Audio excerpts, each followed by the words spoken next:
feliz sábado. Es un gusto estar contigo una vez más a través de este medio.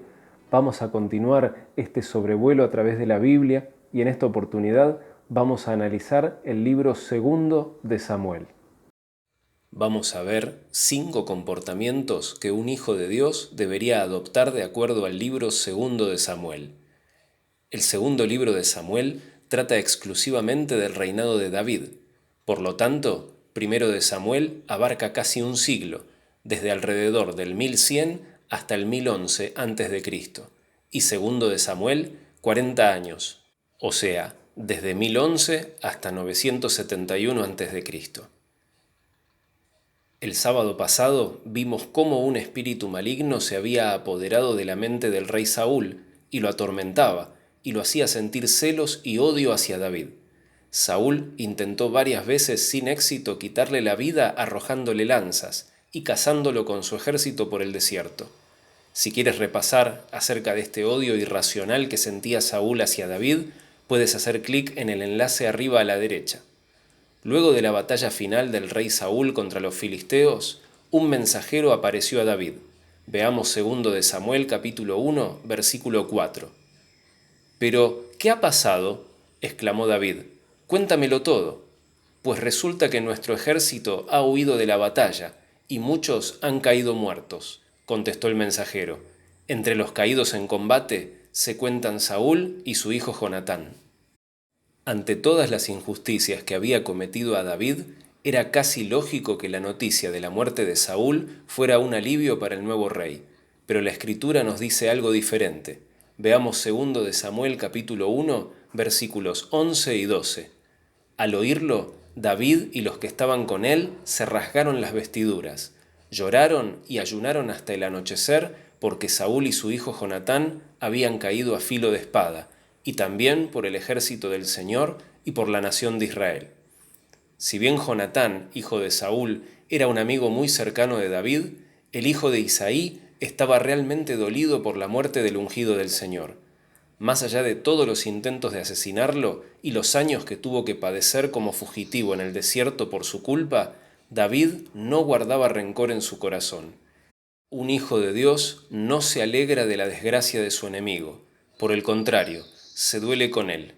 Es por esto que dice el apóstol Pablo en Romanos capítulo 12, versículo 20. «Antes bien, si tu enemigo tiene hambre, dale de comer. Si tiene sed, dale de beber. Actuando así, harás que se avergüence de su conducta». Y el Señor Jesús mandó en Mateo capítulo 5, versículos 44 y 45. «Pero yo les digo, amen a sus enemigos y oren por quienes los persiguen, para que sean hijos de su Padre que está en el cielo. Él hace que salga el sol sobre malos y buenos, y que llueva sobre justos e injustos». Una vez que David estaba consolidado en su reino, tuvo deseos de beneficiar a la descendencia de su amigo fallecido Jonatán y honrar a su antiguo enemigo Saúl. Veamos 2 de Samuel capítulo 9, versículo 3. «¿No queda nadie de la familia de Saúl a quien yo pueda beneficiar en el nombre de Dios?», volvió a preguntar el rey. «Sí, su majestad, todavía le queda a Jonatán un hijo que está tullido de ambos pies», le respondió Siba. Esto vuelve a mostrarnos la longanimidad y belleza de carácter de un hijo de Dios, que en lugar de ejecutar venganza contra la familia de aquel que le hizo la vida imposible, busca cómo ayudarlos. Veamos los versículos 6 y 7. «Cuando Mefiboset, que era hijo de Jonatán y nieto de Saúl, estuvo en presencia de David, se inclinó ante él rostro en tierra. «¿Tú eres Mefiboset?», le preguntó David. «A las órdenes de su majestad», respondió. «No temas, pues en memoria de tu padre Jonatán he decidido beneficiarte. Voy a devolverte todas las tierras que pertenecían a tu abuelo Saúl, y de ahora en adelante te sentarás a mi mesa». Mefiboset tenía la desgracia de haber quedado lisiado de muy pequeño. La señora que lo cuidaba tuvo que huir de la casa y llevárselo en brazos, pero en el apuro se le cayó y sus pies quedaron inútiles desde entonces. La otra desgracia de Mefiboset es que era el nieto de Saúl, ahora odiado por todo Israel por su mal reino y por la maldad que ejerció contra David, el nuevo rey. Sin embargo, el monarca no solo le da prosperidad material, sino que lo trata como a un hijo suyo, porque lo invita a comer en la mesa del rey todos los días de su vida. Hay un viejo refrán que dice que el tiempo libre es el taller del diablo, y esto es muy cierto. El cristiano debería estar apercibido de la manera en la que debe ocupar el tiempo, porque en caso contrario, el enemigo de Dios puede llenar las mentes con cosas malsanas en las que pasar el rato. Este fue el triste caso del rey David. Veamos 2 de Samuel capítulo 11, versículos 1 y 2. En la primavera, que era la época en que los reyes salían de campaña, David mandó a Joab con la guardia real y todo el ejército de Israel para que aniquilara a los amonitas y sitiara la ciudad de Rabá. Pero David se quedó en Jerusalén. Una tarde, al levantarse David de la cama, comenzó a pasearse por la azotea del palacio, y desde allí vio a una mujer que se estaba bañando. La mujer era sumamente hermosa. Aquí ya podemos ver el problema. Era la época en que los reyes debían salir en campaña de guerra, una época en la que debían estar activos en la batalla, al frente de los ejércitos. Pero David se había quedado en el palacio. No solo se quedó en el palacio, sino que aparentemente tenía muy pocas ocupaciones, porque dice que se levantó de la cama por la tarde. Hoy en día, la luz eléctrica permite que uno pueda quedarse hasta altas horas de la madrugada trabajando o haciendo cualquier otra cosa. Esto no es una excusa, pero es un aliciente. Si uno se queda hasta muy tarde en la noche, lo más probable es que no pueda levantarse temprano. En el caso de David, que vivía en tiempos de luz de vela, aparentemente estaba durmiendo hasta tarde o durmiendo la siesta para pasar el tiempo. De esta manera es que el enemigo comenzó a tejer en la mente del rey la manera de pasar el rato. ¿Qué tal si me pongo a espiar a la gente que vive cerca del palacio desde la terraza? Este fue el plan de David y dio su fruto. El rey terminó involucrándose con una mujer casada y ella quedó embarazada. Nada de esto hubiera pasado si hubiera estado ocupado en su trabajo. Es necesario que el Hijo de Dios huya del tiempo muerto y del ocio, porque el diablo se encargará de llenar esos minutos con algo nocivo. La mujer que David dejó embarazada se llamaba Betsabé, y el esposo de ella era Urías Eteo, que era un fiel y valiente soldado del rey. Al principio, David quiso engañar a Urías y lo hizo regresar del campo de batalla para que pase la noche con su esposa. De esa manera, probablemente, quería que pensara que el niño era su propio hijo, y de paso tapar el asunto en el pueblo. La constante negativa de Urías de ir a su casa terminó haciendo enojar a David, y pidió al general del ejército Joab que desampare a Urías a propósito para que sea muerto en batalla. Finalmente, esto ocurre, y traen el mensaje al rey en 2 de Samuel capítulo 11, versículos 24 y 25. Entonces los arqueros dispararon desde la muralla a los soldados de su majestad, de modo que murieron varios de los nuestros. También ha muerto Urías elitita, siervo de su majestad. Entonces David le dijo al mensajero: «Dile a Joab de mi parte que no se aflija tanto por lo que ha pasado, pues la espada devora sin discriminar. Dile también que reanude el ataque contra la ciudad hasta destruirla, y anímalo». Es increíble la frialdad de David al escuchar esta noticia. Probablemente hasta se alegró de que Urías haya muerto, porque de inmediato mandó a llamar a Betsabé y la hizo su esposa. Pero es interesante que el pecado busque echarle la culpa a otro. El rey había ordenado expresamente que se desamparara a Urías y se lo dejara morir, pero cuando tiene que relatar el hecho, David dice que la espada es la que devora sin discriminar, y encima que no se deberían afligir por la muerte de los soldados. Cuando el pecado entra en el corazón, lo primero que hace es buscar a otro a quien culpar. Es lo que pasó cuando los primeros seres humanos pecaron en el jardín del Edén. Veamos Génesis capítulo 3, versículos del 11 al 13. «¿Y quién te ha dicho que estás desnudo?», le preguntó Dios.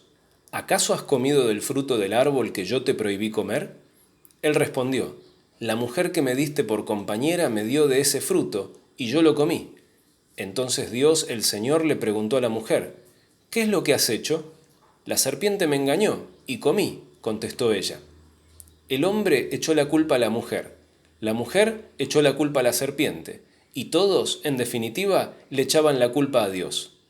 Adán daba a entender que la mujer había sido creada por Dios, es decir, tú me la diste por compañera, deberías hacerte responsable de esto. La mujer culpó a la serpiente, es decir, esa serpiente me engañó. ¿Quién puso a esa serpiente allí? Creo que eres responsable por ella, hazte cargo. Y finalmente estaba la serpiente, es decir, Satanás, que ya había culpado a Dios por su rebelión. Pero la realidad es que el cristiano nunca debería buscar a quien echar la culpa, porque al final de cuentas estará culpando a Dios. Y el Señor es el Cordero inocente que quita el pecado del mundo, no el originador del mal. Pasados los años, Absalón, uno de los hijos de David, se rebeló y quiso tomar el reino de su padre por la fuerza. Cuando esta noticia llegó a David, esto es lo que ocurrió en 2 de Samuel capítulo 15, versículos 13 y 14. Un mensajero le llevó a David esta noticia: todos los israelitas se han puesto de parte de Absalón. Entonces David les dijo a todos los oficiales que estaban con él en Jerusalén: vámonos de aquí, tenemos que huir, pues de otro modo no podremos escapar de Absalón. Démonos prisa, no sea que él se nos adelante. Si nos alcanza, nos traerá la ruina y pasará a toda la gente a filo de espada. Recordemos que David era un hombre de guerra, había matado al gigante Goliat y derrotado a numerosos ejércitos filisteos. Seguía siendo rey y tenía consigo un ejército de valientes que habían hecho proezas en batalla. Sin embargo, en vez de plantarse a dar pelea, optó por huir y dejarle el palacio al invasor. No pensaba en su propia seguridad, sino en la seguridad del pueblo. En el camino de su huida hubo otro altercado. Veamos 2 de Samuel capítulo 16, versículos 5 y 6. Cuando el rey David llegó a Bahurín, salía de allí un hombre de la familia de Saúl, llamado Simei, hijo de Gerá. Este se puso a maldecir y a tirarles piedras a David y a todos sus oficiales, a pesar de que las tropas y la guardia real rodeaban al rey. Este hombre probablemente tenía guardado el rencor hacia David por la muerte de Saúl. No sabemos qué versión había oído o creído Simei, o sea, Saúl se había suicidado y David no tenía nada que ver. Sin embargo, este hombre lo culpaba por ello, lo insultaba y tiraba piedras. El hijo de David había tomado el reino ilegítimamente y el rey había tenido que huir de su propia casa. El ánimo del rey y de sus hombres no era el mejor. De acuerdo al dicho popular, el horno no estaba para bollos. Era el momento de darle su merecido a aquel hombre maleducado. Era el momento de ponerlo en su lugar. Pero veamos 2 de Samuel capítulo 16, versículos 9 y 10. Abisaí, hijo de Sarbia, le dijo al rey: ¿cómo se atreve este perro muerto a maldecir a su majestad? Déjeme que vaya y le corte la cabeza. Pero el rey respondió: esto no es asunto mío ni de ustedes, hijos de Sarbia. A lo mejor el Señor le ha ordenado que me maldiga. Y si es así, ¿quién se lo puede reclamar? David no está dispuesto a corregir el error de Simei, y mucho menos de ajusticiarlo. Simplemente permite que exprese su ira sin frenos. David prefiere evitar la pelea. Dice el apóstol Pablo en Romanos capítulo 12, versículo 18. Si es posible, y en cuanto dependa de ustedes, vivan en paz con todos. Mientras dependa de nosotros, deberíamos hacer todo lo posible por estar en paz con todos, incluso con aquellos que nos insultan y creen que les hemos hecho algún gran mal. Dice el Señor Jesús en Mateo capítulo 11, versículo 29. Carguen con mi yugo y aprendan de mí, pues yo soy apacible y humilde de corazón, y encontrarán descanso para su alma. Un hijo de Dios siempre evitará la pelea, ya que ese es el ejemplo que nos ha dejado el Señor. Entonces, en esta mañana vimos 5 comportamientos que el cristiano debería adoptar. Primero, se lamenta ante la desgracia de su enemigo, no se alegra ni festeja, sino que comparte el dolor. Segundo, hace misericordia de los necesitados, sin importar si estos vienen de la familia del enemigo.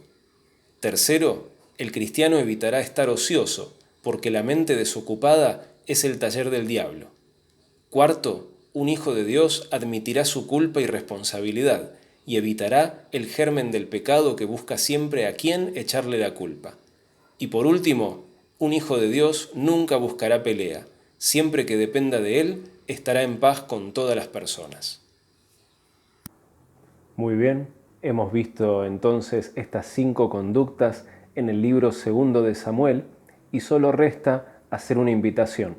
Si tú quieres pedirle a Dios que te ayude a tener estas conductas en tu corazón para poder ser un hijo, una hija de Dios, te pido que me acompañes inclinando el rostro y cerrando nuestros ojos.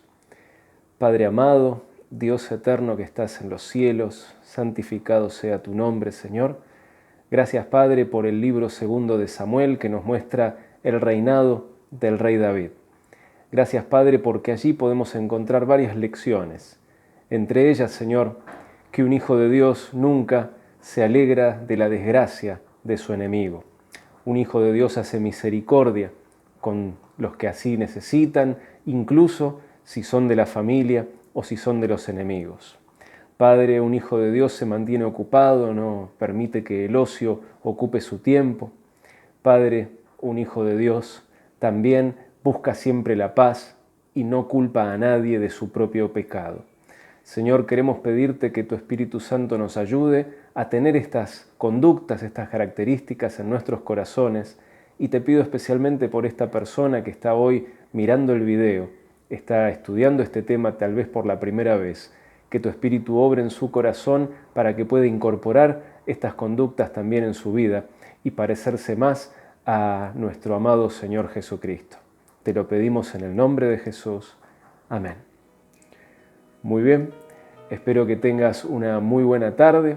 Recuerda que puedes suscribirte al canal, activar las notificaciones para recibir aviso cada vez que se suben nuevos videos, y te dejo una sugerencia para mirar a continuación. Que Dios te bendiga.